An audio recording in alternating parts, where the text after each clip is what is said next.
Bookcase TV is brought to you in part by Cafe Tallulah, Digital Film Academy.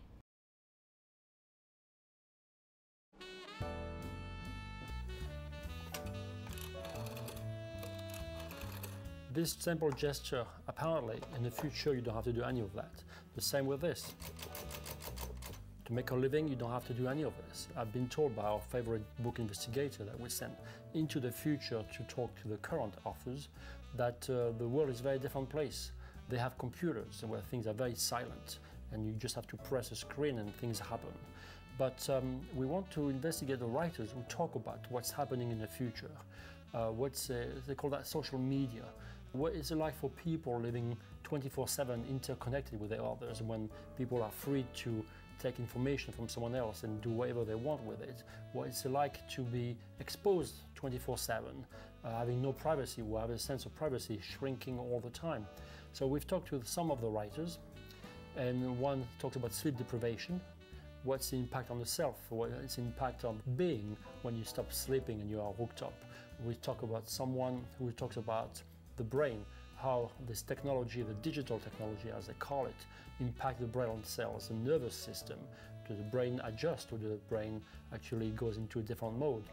Then we talk to someone about present shock, social media, the technology itself, how it impacts our environment and how the environment shapes us. So again, let's go in with our favorite book investigator and see what's going on in the future about this digital technology.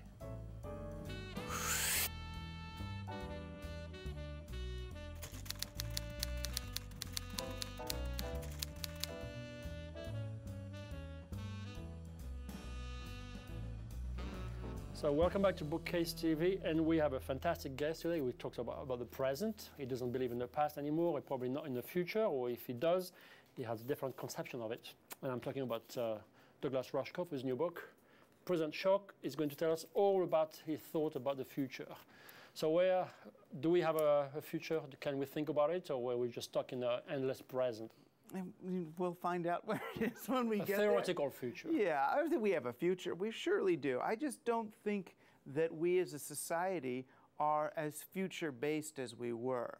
You know, I feel like the industrial age, partly because of the kind of money we used, which was an expansionist kind of money, partly because we had the clock and mechanization, partly because we had ideologies which always had some goal that we were going to work towards. By the end of the 90s, I think we all got so obsessed with the future and speculation and growth and where's it going that when we finally got to the 21st century, many of us started to look at the present and say, well, what the heck's going on now? You know, what are my stocks worth now? What am I doing in my life? What's my actual experience?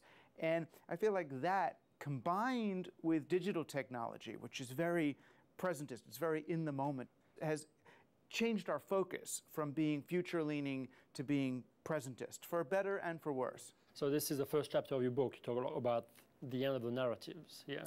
Yeah. You know, when I first started to read it, I was expecting a big theoretical lecture on the end of the big meta-narrative. But your take is a bit different. You go more, you stay in the media.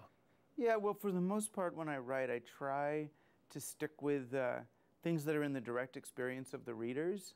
Yeah. So I try to bring it down to, well, what's it like to watch television now? You know, do we have TV shows that are these stories with neat beginnings, middles, and ends, or have they changed somehow?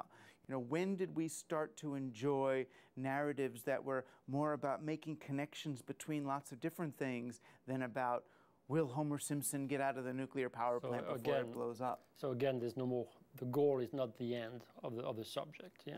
On the surface, in what we're saying, we're approaching a new relationship to change. Which is what for you is that fractal society where there's more about relationship. I mean, the postmodern world or the post-structuralist world where everything is integrated within a system.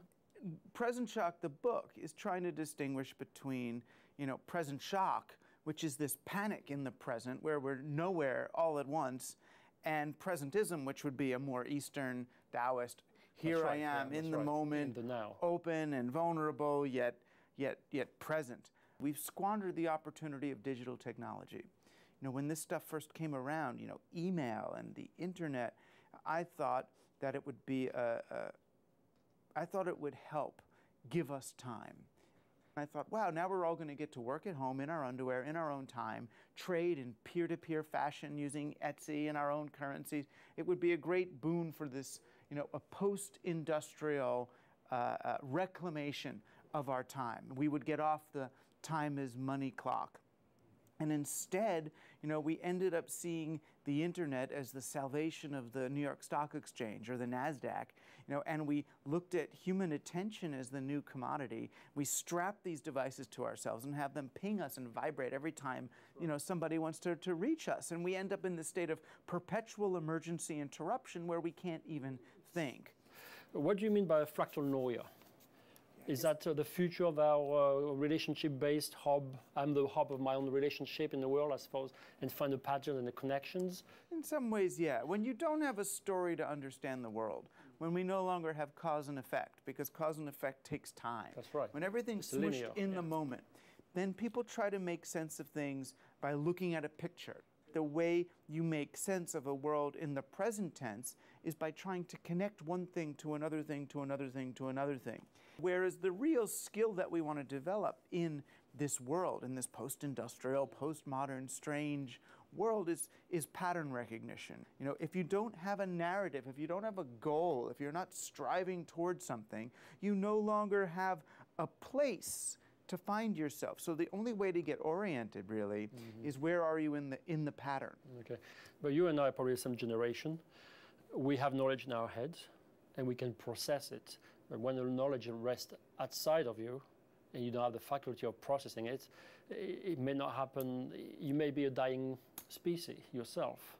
But I feel like, you know, you and I were raised in an era when the majority of our mental capacity was the hard drive of storage. And now young people have gotten rid of some hard drive and do a lot more in RAM. Yeah.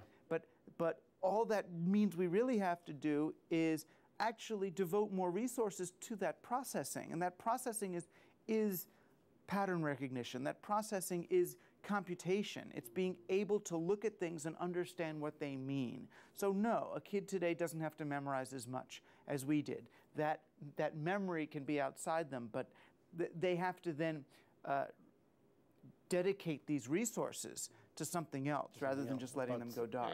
Else is it's a big question. What is else? You know. I think that else is higher order thinking. Clay Shirky's idea of cognitive surplus has not come to pass. We're spending our cognitive surplus playing Angry Birds or just being angry people. You know, we're not spending it on higher order things. But that, and this is what's going to be my next book, that's because we're still trapped in the economic paradigm of the industrial age.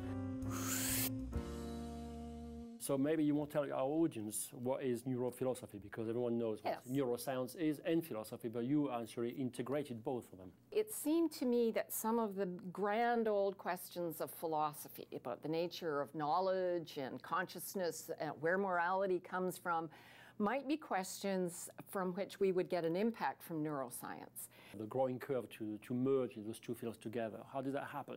In part, you know, as with so much of life, there was all kinds of luck and chance. I made a decision to go and learn as much neuroscience as I could at the University of Manitoba Medical School. The more I learned, the more I realized that neuroscience was likely to have a lot to say about these grand old questions in philosophy. You're a philosopher studying science or neuroscience. How has that impacted your philosophy? A person that had a tremendous impact on how I began to think about things was a neuroscientist here in New York, Rodolfo Llinas. He told me about three really big ways that I should think about things. And the first had to do with the evolution of the nervous system. Even if you go right back to the simplest animal, their nervous system has to be organized to make movement, to behave. And that perception comes in as a way of making predictions so that your behavior is more successful. If that little bit of perception informs behavior so that the animal is more fit, then those genes are likely to spread. The second thing that he taught me was also something that I think Kant, the philosopher, had realized, and that was that there's a whole lot of spontaneous activity in the brain, meaning that it doesn't come from the input. The brain is not an input-output machine. It's an input through this vast lens of networks to output. Okay. And the third thing was, and this I think really did surprise me, was that timing is so important. Timing? Timing. Getting the timing right. And getting the timing right matters in the motor system. If you don't get the timing right, you can't catch the prey, or you can't run away from the predator, you can't reproduce appropriately, and so forth. But that timing depends on the individual properties of cells in the brain. The big mess starts when with this sort of duality or this ambivalence. We're talking about Descartes and like Kant. It's around there. Absolutely, it's there, but it's certainly also this ambivalence is there in contemporary thinkers. But when we talk about a self, which is already a definition of a self, what is a self? Very abstract in some ways. In some ways, and in some ways not. I think that sense of self is probably very deep in brain evolution. But in our own case, that is in the case of primates, and in particular in humans, it's probably multidimensional. There are many things that feed into it. An important thing that all animals have to know is when they detect movement, is it because they themselves moved, or is it because something in the outside moved? And that basic distinction about where's the movement come from provides a basic neural platform for self. It's me that moved, and that's why that seems like it's moving. So it's almost certainly, brain evolution picked up on that very quickly. Now with us, of course, a sense of self is our reflection about, what kind of person am I? And why do I like this and not that? And what kinds of choices should I make to have a life that is satisfying to me? And there I think the sense of self is just much more complex because we can reflect on our autobiography, because we can use books and other understanding to bring to bear on ourselves. I can watch my thoughts as I'm talking to you, and I always feel like, well, who's watching? Yes. That's so is it part of consciousness? Is it part of the brain? Is it chemical? What happens there? You can almost see your brain being just a thinking box, a tool you can use and manipulate for your own. So there's a couple of layers like that. Where do you stand on that sort of, I suppose, dual or triple layers of our thinking process? What we have to say is we don't really know at this stage. We do know that parts of the brain monitor other parts of the brain. That's how you can tell that you made that movement as opposed to that movement being on the outside. Almost certainly this sense of self-awareness and of watching yourself is something that the brain does. But I don't think we're even close to being able to say how that goes. What was the germination of the idea? What prompted you to write the book? 24/7 is about a state of being switched on without the possibility of switching it off. Switching off. It's about the incessant forms of solicitation that continually demand response of some kind. So you're not a professor of sociology? No, in fact, I'm sure there's sociologists who would be horrified by this. This was not a research-based book. Okay. I mean, it isn't as if it isn't the product. It's condensed, it's packed. Right. Yeah, okay. It obviously is the product of an accumulation of areas that I have worked in on technology, on media, but as you can see from the footnotes, it's an essay. So you talk about the self, the danger of no sleep, and the repercussions they can have on the self. It would be both on the individual, but it would also be the repercussions on a larger social fabric. One of the ways in which I talk about sleep is as a figure or as an example of other possible barriers to the relentless financialization and monetization of social space. We are like, you say like, I'm going to work and I'm going to be with my family, but in between is like 20 minutes, right. There's downtime. I can't even be with myself. What do you think is constant need to control those spaces? One of the individuals that I do quote in the book is Eric Schmidt. I quote him from something he wrote or a speech he gave in the 90s, late 90s. And he says, in the 21st century, the successful global corporations will be those who control the maximum amount of eyeballs. I mean, this is what Foucault was written about, but other people. In the 19th century and much of the 20th century, institutions exercised a kind of control over time and experience. It was usually in the time you spent in those institutions, whether it was school, the army, the prison, I mean, the bureaucratic corporation, but that there were still, as you said, there were still these gaps, there were still these intervals. I'm following, like many people have, on the very short little essay that Gilles Deleuze wrote in the early 90s, where he said Foucault was right up to a point, but now we're moving into a very different model. Well, yeah. And that was his famous designation of control society. He meant that there would be a more or less seamless interface, so that there are no more of those times in between. You see people on the subway, you see people waiting for the bus, all of what used to be dead time or downtime. And I don't mean to denigrate it by that, because I think there was a real, point. There was a real social potential in some of those empty spaces. I don't know whether you read the New York Times piece about Rupert Murdoch's new company that wants to put, 100 million I saw iPads, that, yes. iPads in elementary school. No kids on tablets. Tablets, On tablet, I call it. Yeah. I mean, that's it. That's going to be the colonization of what was that relatively freedom of of now the role of the teacher will basically be marginalized to sort of the equipment manager. If you're right, and we're moving in that direction, what are the biggest fear? I'm not sure if fear is the right word, but what's the biggest repercussion that will be on this, on us human? The person writing and thinking about that now, in the most sustained way, is the French philosopher Bernard Stiegler. Incredibly prolific writer, but he's really trying to tackle in a much more analytical way what some of the psychological consequences are of what he calls these mass produced products or artifacts of contemporary electronic culture. What are the consequences of the collapse of what he calls individual singularities? And the inability of people to have their own expressive languages and materials.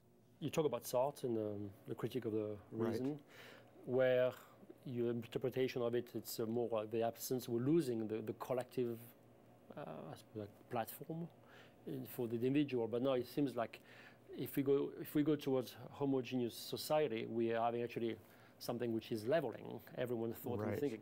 So is there really a problem? Yeah. Well, homogeneity obviously is an important way to characterize it, but at the same time, what a lot of the new corporate products are encouraging is at least the superficial possibilities of customization. So it's this increasingly intensive possibilities of individuating yourself. And the consequences of that are separation, privatization, even as forms of communication get banalized into... But within the system, which is consumerization. Yeah.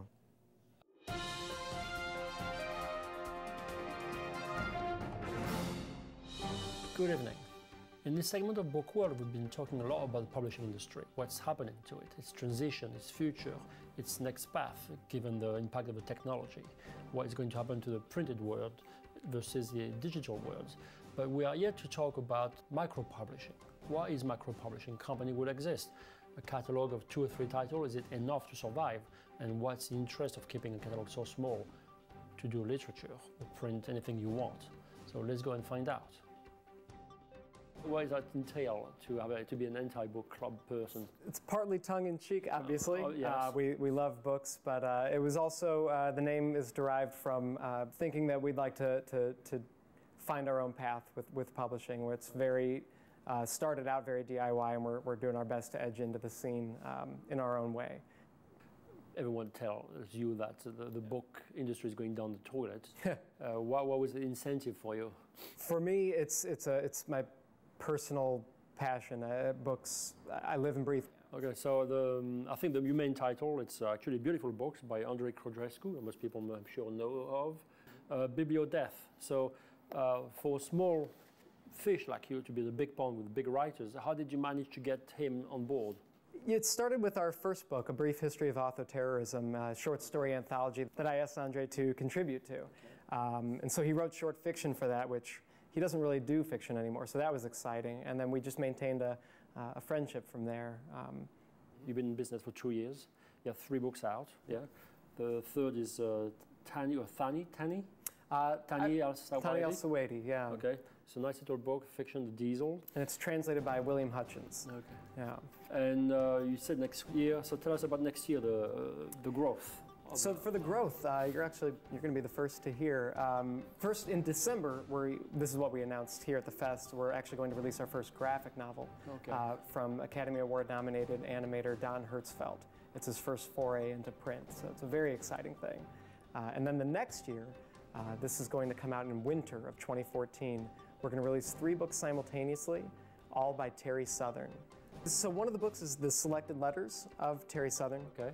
First time they're going to be in print, and that's edited by Niall Southern and Brooke Allen. Okay. And then we're going to release in 2 volumes the unpublished works of Terry Southern. To come back to our Antibook Club, the small company, micro-publisher based in Austin, Texas, you can see that actually it's possible to survive by keeping your costs down. And even if with a small portfolio, with the intent of growing it and doing everything yourself, it's possible to survive and grow from there. So if you're interested in becoming a publisher, micro-publishing might be the way to get started.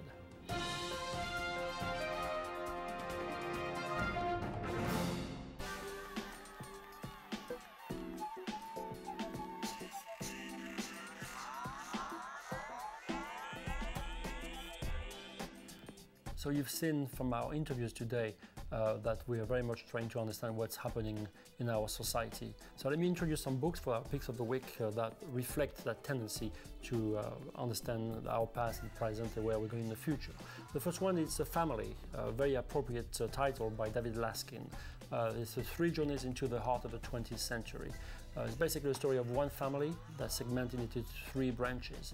One staying in Germany and got decimated under the Nazi, one moving to Israel and lived the birth of the state of Israel, and one moving to the States, and especially a very strong material called, I think the grandmother of Laskin himself, Ida Rosenthal, coming here, becoming a very prominent businesswoman by creating the Maidenform, I think was a factory of undergarments.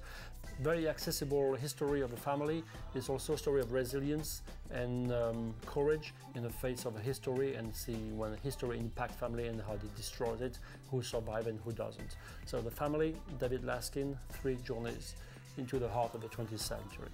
My next book is by Benjamin Ginsberg, The Value of Violence, which is a bit contrary to everything I've been saying until now. Every state has sort of a repressive quality, so violence has its place in it. Even pacifist groups have to rely on the violent reaction of the opponent in order to get what they want. If we think about the states and everything that happened in the world, always started from revolutions, like the American Revolution, the French Revolution, started out of violence. So has violence a beneficial aspect in society? That's Benjamin Ginsberg point. For an entertaining book, A Value of Violence by Benjamin Ginsberg. My next book is Our Political Nature, The Evolution, Origin and Wide Dividers by Avi Tuschman. And this book actually seeks to unveil the hidden roots of our moral values. It shows that what we think and through time and space, our political orientation can stem just from a qualitative trait. And then these traits always tend to reflect what we view as right and wrong, and how we vote. And the way you vote, especially if you vote left-wing, you're pretty much indicating that you are voting against your own economical interest. Which raises my question is why is the economic interest should be the prevalent feature of our mankind and not humanity. But it's not my book, and Avi Tuschman makes a good argument to show that those hidden roots can be unveiled, and he has a recipe for it. So if you're interested, Our Political Nature, the evolutionary origins of what divides us by Avi Tuschman. Which leads me to our last book of the week, a very practical one, very down-to-earth and very grounded one. Abu Ghraib, after the scandal. Everyone knows the Abu Ghraib scandal as being the torture that happened and the photo being released. But this is written by Salvatore Esposito, who was based there in 344th Combat Unit Hospital, and he was a nurse, and he wants to rehabilitate the hard work that most people did there. So he worked in the hospital as a nurse, and he tells us all the history with the soldiers, the inmates, the detainees, how they call them, and also the civilians that came to the hospital, especially children, and a lot of mutilations and a lot of pains, but to show that we're truly dedicated soldiers and civilians performing for the army, and this the good work they did for there in Iraq. Abu Ghraib, After the Scandal, by Salvatore Esposito, wraps up our segment for the Picks of the Week.